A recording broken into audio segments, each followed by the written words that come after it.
my town, Denver. Only my job has me riding out all too often. My name's Slade. I'm a detective, a troubleshooter for hire. And this time it started right here. When an uninvited guest slipped into the hotel room of a friend of mine, the little present he rigged up for my friend was to fire off all kinds of trouble.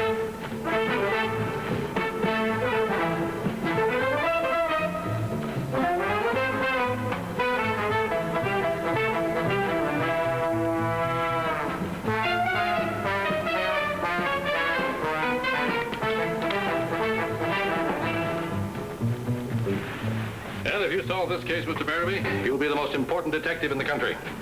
I'll see you at dinner. I'd like to tell my associates what you've learned. You know, when $1 million vanishes, you can lose more than sleep. You can lose a railroad.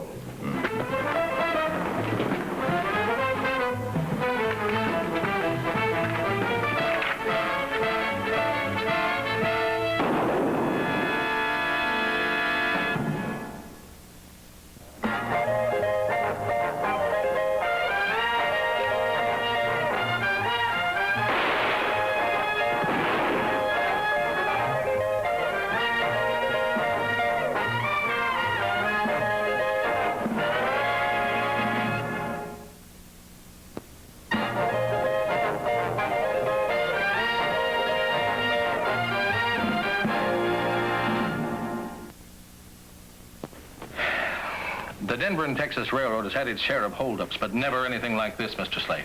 That's why we sent for you. All right, sir. Let's have it. But about 4 months ago, the Mexican government sent $1 million in bullion to the Denver Mint, where it was converted into pesos. Well, sir, our railroad was entrusted with the job of delivering that money to the Mexican authorities at El Paso. We made up a special car, put 4 special guards on it. When the train pulled in at El Paso, the 4 special guards were missing. The $1 million was also missing, and so was the special car. That's ridiculous. You can't misplace a railroad car. It's gone, vanished without a trace. We've searched every inch of the route. Doesn't sound like any gang I ever heard of. Well, the Mexican government thinks it may have been the work of revolutionaries, the followers of Manuel Garcia. $1 million will buy a lot of arms. The only trouble with that theory is not a single coin has been passed either side of the border. And how do you know? Well, they're easy to trace. Every coin bears the mark of the Denver Mint, a small D. Federal investigators have drawn a blank. Pinkerton's done no better. If the Denver and Texas has to reimburse the Mexican government, it'll put us out of business. Not a single lead, huh? Nothing. Less than a week after Pinkerton went on the case, their investigator, Bev Barabee, was murdered. So Bev's luck ran out, eh? Did you know him? Yeah, he was an old friend of mine. $1 million. They'll stop at nothing. Where'd you get this? Well, last night, a man got involved in a brawl at the Occidental. They locked him up. When they searched him, they found that. He's our first and only lead, and he won't talk. Well, how about it? Will you take the case? $1 million, eh? Sounds just tough enough to be interesting. Yes, sir, I'll take it. Good. Well, where do you start? Well, first I think I'll pay a visit to that jailhouse, Mr. Franklin. Good day. Good day. A case like this is a challenge. It can end only 2 ways. You solve it and you're a hero. We end up with a bullet in your back. Mr. Slade? Okay.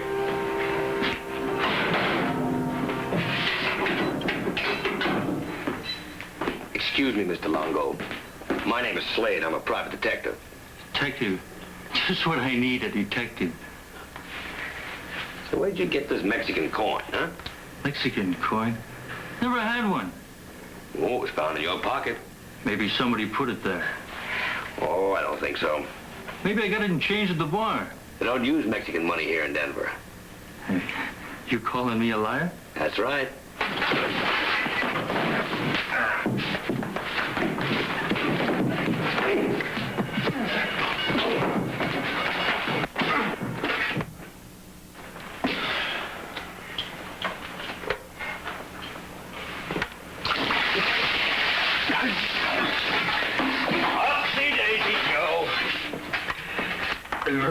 You're real pushing me here.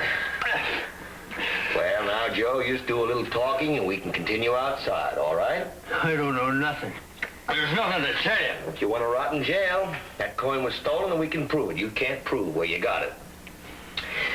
see, and it'll take about a year before your case comes up. Court calendar's kind of crowded right now. But don't worry, Joe. If any of your friends try to bail you out, we'll toss them in here to keep you company.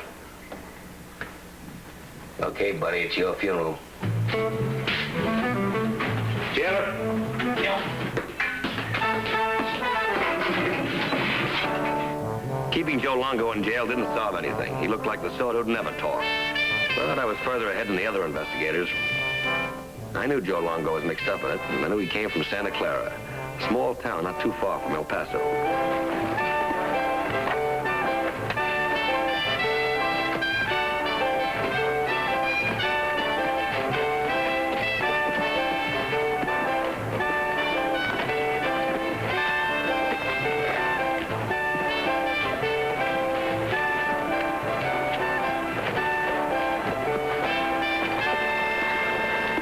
For the night? 4 bits. All right, if you feed. I feed. Gene? Where you from, stranger? Around. We got a tough marshal here. If you're on the dodge, stay clear of him. Gene! He's the laziest boy. He takes after me. You hear me, Gene? Coming, Pa.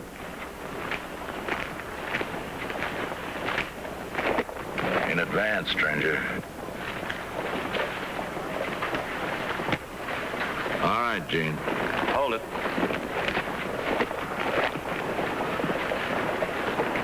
Hey, them barrels don't match.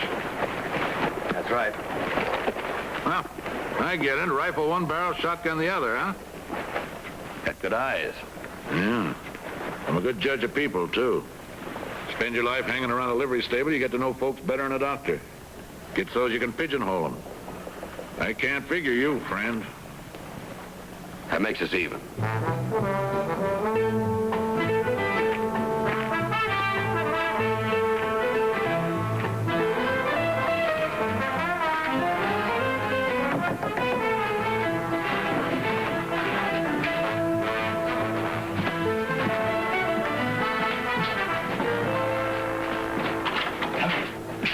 Shotgun Slade. It's been a long time. Abilene, I think, wasn't it, Dave? I believe it was. Have a seat.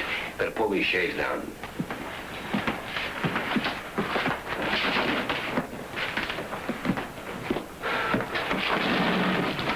Well, I know this is not a social call. What's up? We got a man in Denver jail by the name of Joe Longo. Ever hear of him? Yeah, him and his sister Francie. They own the Longhorn Saloon. What's he in for? The $1 million Denver and Texas train robbery. We found one of the gold Mexican coins on him. Something I should know? You know, I've been here for going on 5 years. I always figured Joe and Francis mixed up in plenty, but I've never been able to pin it on them, and I'd sure like to. $1 million. That's kind of pushing it, ain't it? Sure is, Dave. Thanks, Marshal. Oh, Slade, watch yourself with her. Francie plays real rough. Long as she plays.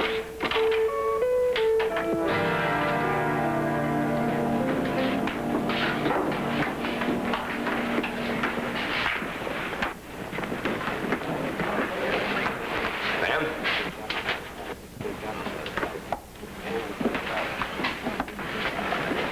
You're on the wrong side of the bar, mister. I understand the best-looking gal in Santa Clara is Francie Longo. That couldn't be you by any chance now, could it? Now, what do you think? Well, I'm thinking if you're not, I've been misinformed. Something I can do for you? What do you do best? You work fast, mister. Reckon we talk alone. Aren't you crowding your luck, handsome? We'll see about that later. Business first. Oh? What business? Joe. Just left him in Denver. Over there.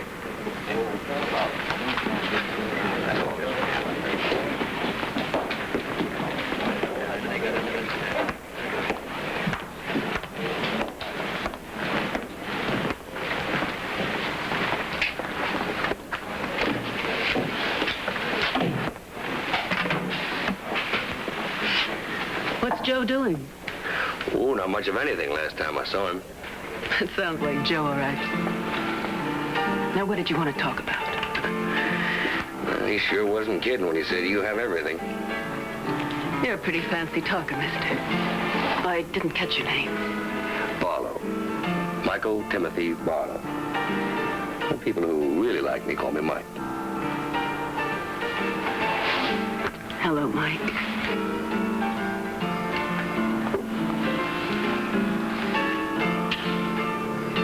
Well, you starting to make a fella feel welcome. About that business. Well, Joe said he could put me in line to make some big money. Fast. I don't know what you're talking about. This. Where'd you get that? Joe. Oh? That's the real thing, all right. So it's the real thing. Take a good look. Denver mint mark, only foreign coin ever made in this country. Same mark as on a silver dollar. That's very interesting. We can peddle them abroad. I got connections. I'm not in the money business. I don't blame you for being cagey, Frenchie. I would be, too. I can handle a lot of this if the discount's right. You think about it. Oh, think about me, too. I'll be around.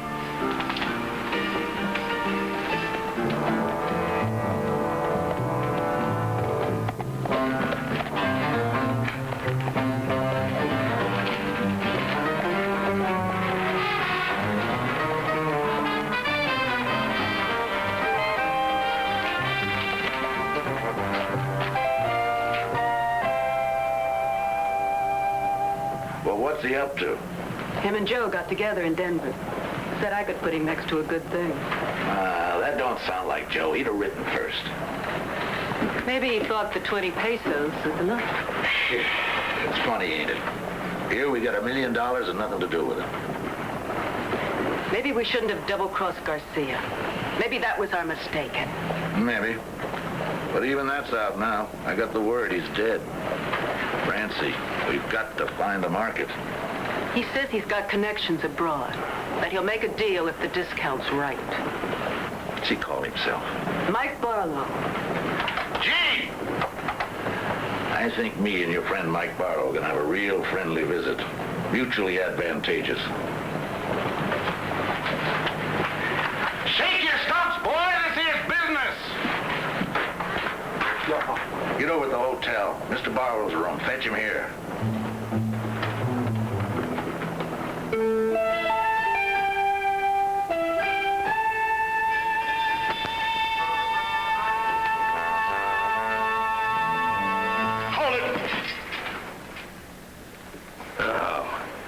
Didn't your pa tell you to always knock before entering? He wants to see you. He don't like cannons either. So you better leave it here. Get moving.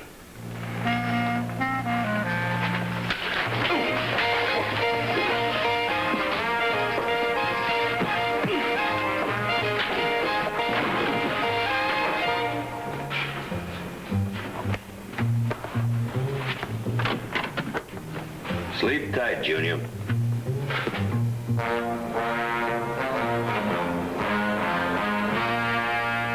Boy got a little fresh. He'll be along when he wakes up. I don't like violence, Mr. Barlow. I'm a plain man, and I talk plainly. Good. I like plain talk about money. Go get along, sir. Sit down. Thank you. I understand that you're a friend of Joe Longo's. That's right. Gave me this. Said Francie would understand. Did he say how much was involved? I read the papers. I mean at your end. We can do business if it's all on the level, as good as this. I wouldn't try to pass off phony money, not on you, Mr. Barlow. Sure, but still I'd have to see it. Things can happen, you know. You might have just enough of this to get us rolling and then try to pass off some phony. My people wouldn't like that. Of course. Now, Garcia's dead and you have no place to move this stuff, right? You know your way around, friend. Look, let's put our cards on the table. You need me as much as I need you. I'll take $250,000 worth of the stuff as a starter. How much you pay? 25 cents on the dollar. Oh, you're greedy, Mr. Barlow. Stuff's got to be moved from wherever you've hidden it. That costs money. And it's got to be shipped abroad. More money. It'll have to be sold at a discount, too. Not too much profit when you add it up. 35 cents. I don't dicker.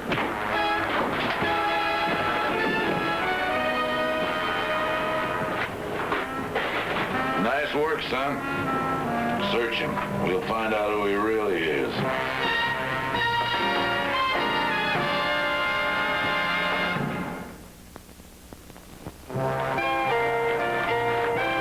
He's clean, Pa.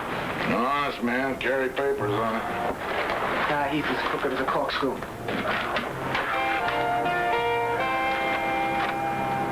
That's a bad habit you've got, son. Well, that makes us even.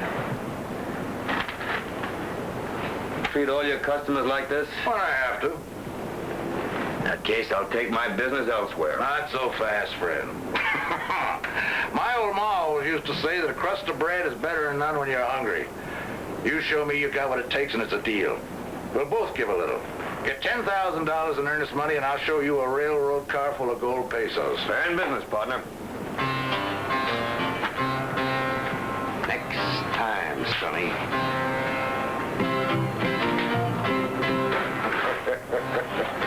You get him real mad at you, Genie's gonna kill you. I don't think you'd like that.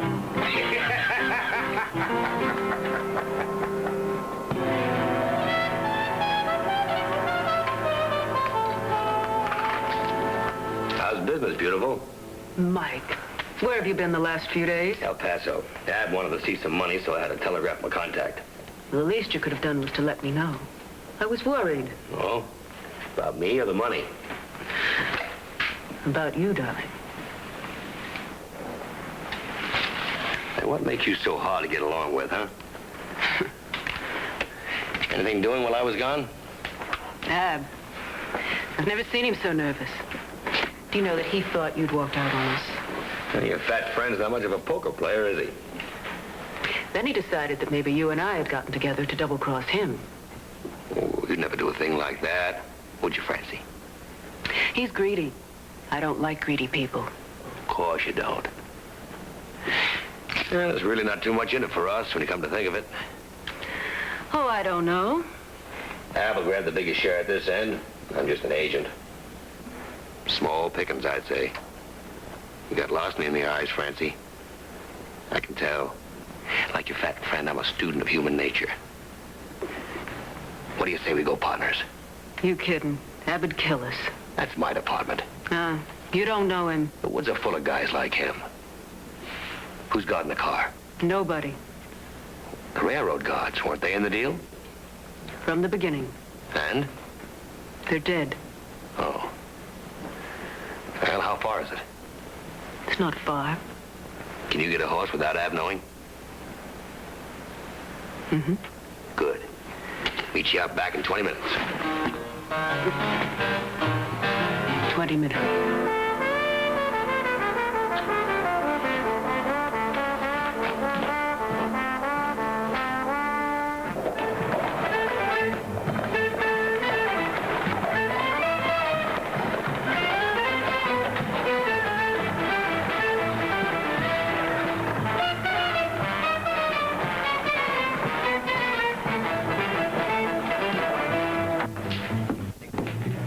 Where's Francie? Stepped out. Where? She didn't say.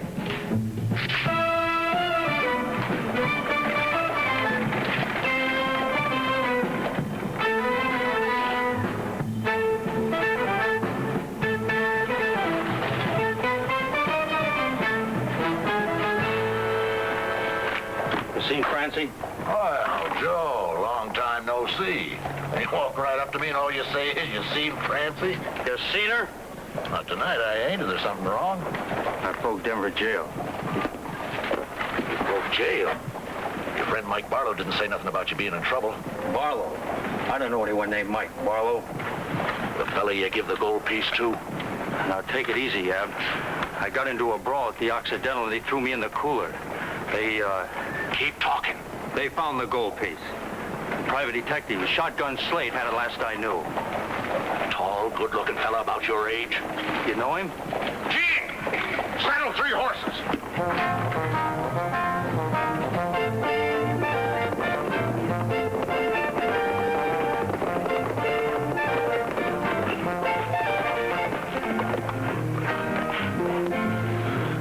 Tired? We're there. Where? I don't see anything. Down the grade. It's an abandoned mine shaft against the hill. Hasn't been used for 20 years.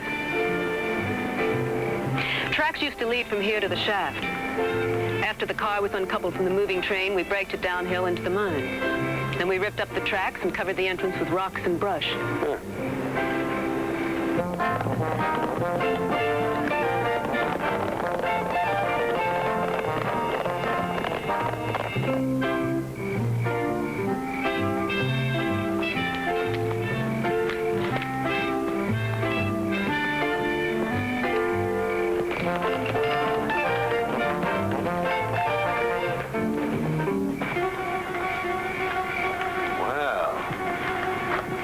Deal.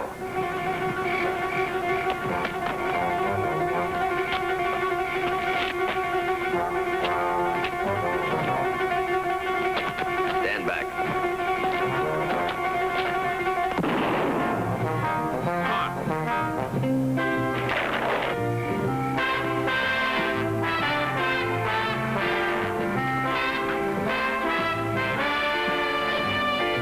It's all here.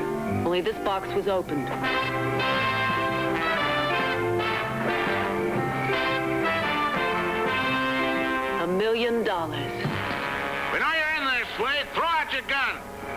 It's Ab. He followed us. You hear me, Slade? Stay back. Come on.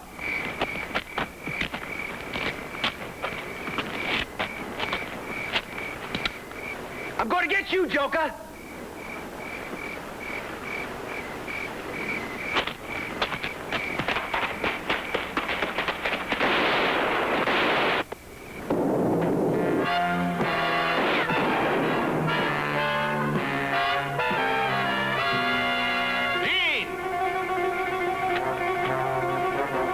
Keep back now. Here he comes. What are you doing?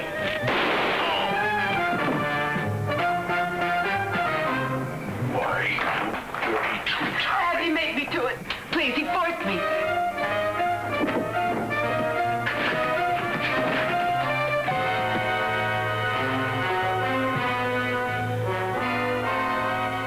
It's too bad you couldn't have stayed on one side, Francie. Just for a while. I wasn't changing sides, honey, honest. Save your breath, Francie. Come on.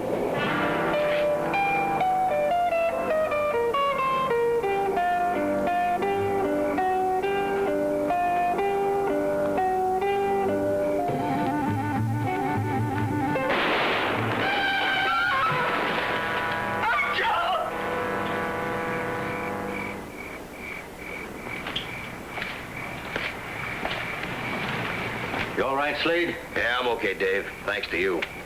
Got another customer for you inside. An ex-millionaire. Let's go, Francie. And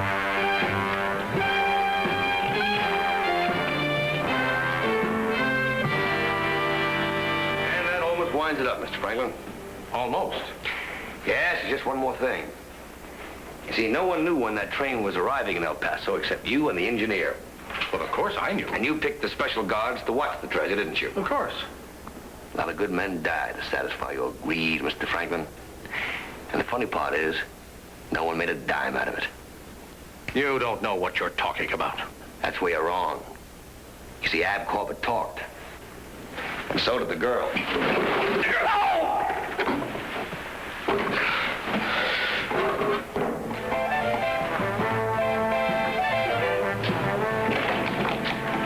All right, officer.